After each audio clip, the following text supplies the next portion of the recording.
दोस्तों, 17 दिसंबर सन 1398 का वह भयावह दिन जब मंगोल आक्रमणकारी तैमूर लंग ने दिल्ली के तत्कालीन सुल्तान नसीरुद्दीन महमूद और उसके वजीर मल्लू इकबाल को पराजित करके दिल्ली को अपने कब्जे में कर लिया। 15 दिन तक बड़ी बेरहमी से कत्लेआम करके लूटमार की गई, घरों में आग लगाई गई, महिलाओं को उनके पूरे परिवार के सामने बेइज्जत किया गया। परिवार के सदस्यों को पूरे परिवार के सामने थोड़ा-थोड़ा काटा गया। वो इसलिए कि दर्द न झेल पाने के चलते छिपा और जमीन में गड़ा धन भी निकलवाया जा सके। दिल्ली को तैमूर लंग के द्वारा वीरान कर दिया गया। यमुना नदी लाशों से पाट दी गई। लाशों के सड़ने से प्रदूषण दूर-दूर तक फैलने लगा। बदबू के मारे बुरा हाल हो गया। 15 दिन तक एक-एक घर को लूटकर तैमूर लंग दिल्ली की सारी बेशुमार दौलत बटोर कर समरकंद लौट गया। नमस्कार दोस्तों, इस समय आप देख रहे हैं आपका अपना knowledgeable channel real great India और आज हम आपके लिए लेकर आए हैं सन 1398 में मंगोल लुटेरा बेरहम तैमूर लंग द्वारा कत्ले आम और लूट की वो भयानक दास्तान जिसमें पूरी दिल्ली शमशान में बदल गई थी। दोस्तों, यदि आप हमारा चैनल पहली बार देख रहे हैं तो प्लीज हमारे चैनल को सब्सक्राइब जरूर करें। दोस्तों, अब हम पलटकर फिर से कहानी पर आते हैं।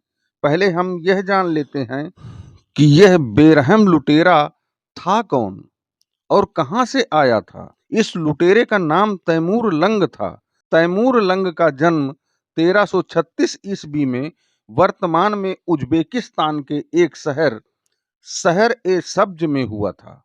इसका पिता एक छोटी जागीर का मालिक था। सन 1360 में जब इसके पिता की मृत्यु हो गई तो यह उस जागीर का जागीरदार बन गया। सन 1405 में जब यह चीन पर हमला करने जा रहा था, उसी समय रास्ते में ही किसी कारण से इसकी मृत्यु हो गई थी। 1405 में अपनी मृत्यु के पहले इसने बहुत विशाल साम्राज्य बना लिया था। आज के जमाने के बड़े-बड़े देश भी उस साम्राज्य के अंदर ही आते हैं। इस साम्राज्य को तैमूरी साम्राज्य कहा जाता था। आज के उज्बेकिस्तान का शहर समरकंद इसकी राजधानी हुआ करता था। इसकी नस्ल वरलास थी और यह मूल रूप से मंगोल था। इसके नाम के आगे लंग इसलिए लगता था क्योंकि साम्राज्य विस्तार के दौरान किसी शुरुआती जंग में इसका एक पांव कट जाने से यह लंगड़ा हो गया था। तभी से इसका नाम तैमूर लंग हो गया था। ये मंगोल बड़े ही संघर्षी होने के कारण बहुत ही मजबूत और ताकतवर थे।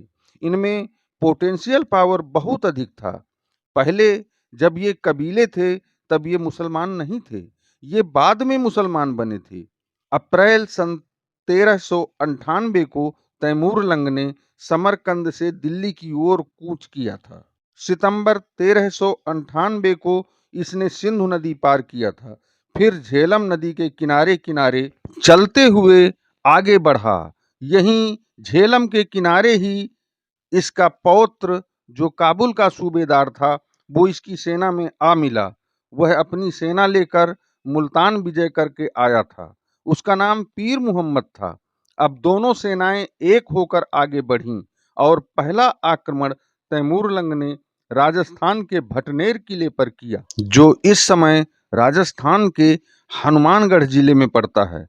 भटनेर में लंग ने भारी संख्या में नृशंस हत्याएं की। उसने भटनेर में 10,000 लोगों के सर काटकर, जिनमें अधिकतर लोग हिंदू थे, उनके कटे हुए सिरों को भालों की नोक से ऊपर तानकर एक नरमुंडों का जुलूस जैसा निकालते हुए आगे चल पड़ा। उसका लूटने और जीतने का यही मुख्य फंडा रहता था कि क्रूरता का प्रदर्शन करो, जिससे आगे आने वाले गांव या शहर के लोग इतना डर जाएं कि वो खुद ही हथियार डालकर समर्पण कर दें।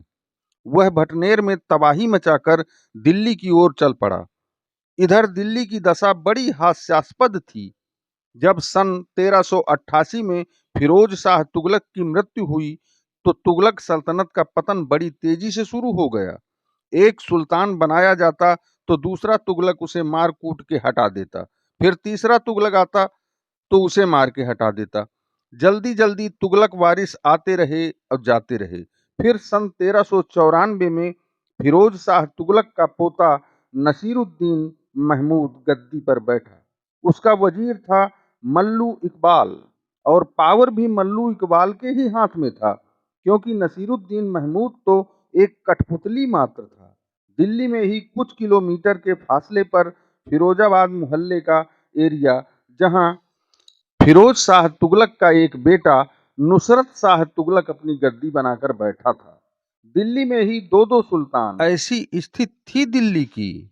17 दिसंबर सन 1398 को लंग ने दिल्ली में प्रवेश किया, एक आंधी की तरह। युद्ध भी हुआ, मगर तैमूर लंग बड़ी ही सहजता से युद्ध जीत गया और दिल्ली को चारों तरफ से नाकाबंदी कर दी। मगर तब तक दिल्ली के जाहिल शासक दिल्ली छोड़कर भाग चुके थे। रह गई एक बेसहारा दिल्ली। एक सुल्तान नुसरत शाह तुगलक कहीं भाग गया, दूसरा सुल्तान नसीरुद्दीन महमूद गुजरात भाग गया, मल्लू इकबाल बुलंदशहर भाग गया।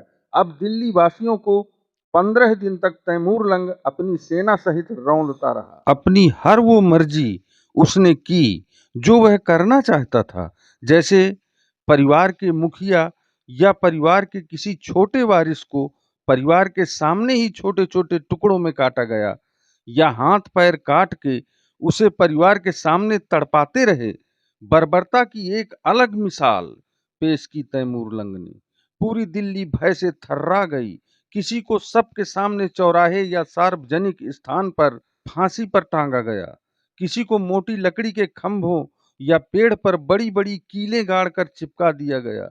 पूरी दिल्ली में खून से लथपथ लाशें पड़ी थीं। जनता के हालात उस समय कैसे रहे होंगे, जरा सोचो। जहां कोई राजा ही ना हो, कोई सेना ही ना हो, वहां किसी की मदद कैसे हो सकती है। वहां तो सिर्फ थे वो मंगोल लुटेरे जो पूरी दिल्ली को नाकाबंदी करके घर घर में घुसकर नंगी तलवार लेकर धन के लालच में लोगों की हत्याएं और औरतों से बलात्कार कर रहे थे। वहां तो कोई भी नहीं था जो कम से कम महिलाओं की आबरू ही बचा लेता। एक सामूहिक नृशंस तांडव किया तैमूर लंग ने। आप अंदाजा लगा सकते हैं कि वो भयानक मंजर लगातार 15 दिन कैसे बीता होगा। यमुना नदी में लाशें ही लाशें भर गई। जब लाशें सड़ने लगी तो स्थिति और बिगड़ गई। चारों तरफ बदबू फैल गई, पूरे एरिया में संक्रमण फैल गया।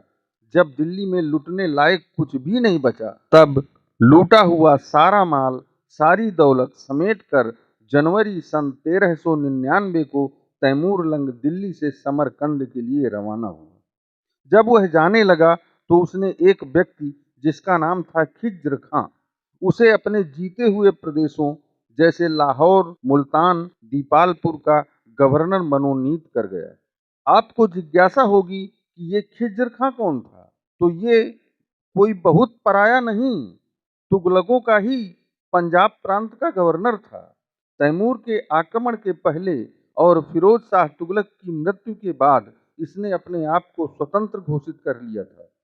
तुगलकों के सुल्तान कमजोर और नकारा थे, यही सोचकर इसने दिल्ली हथियाने की नाकाम कोशिश भी की थी।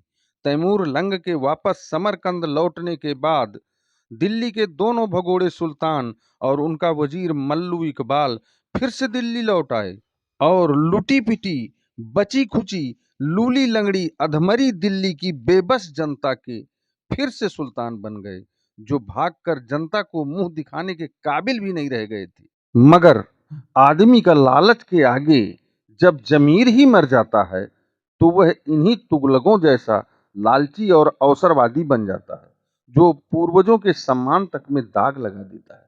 खिज्र खां ने फिर से दिल्ली को हथियाने का प्रयास किया, पर वह फिर भी सफल नहीं हो पाया।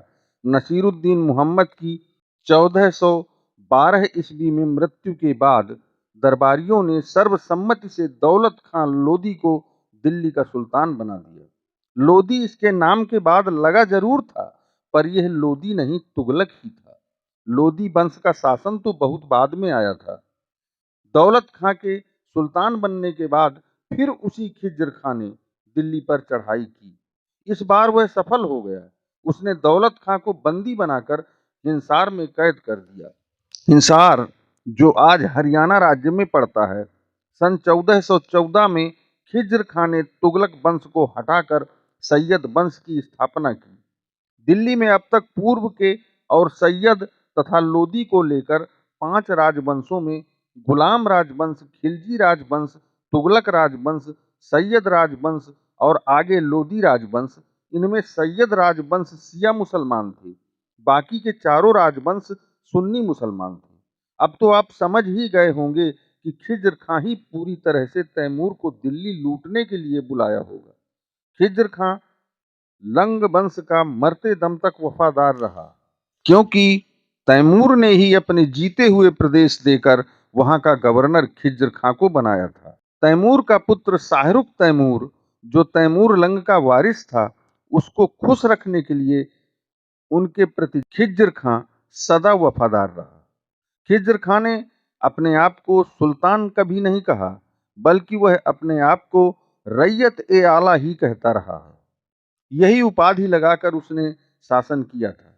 समय अभाव के कारण हम वीडियो समाप्त करते हैं, अतः हमारा यह प्रयास आपको कैसा लगा कमेंट सेक्शन में जरूर लिखें।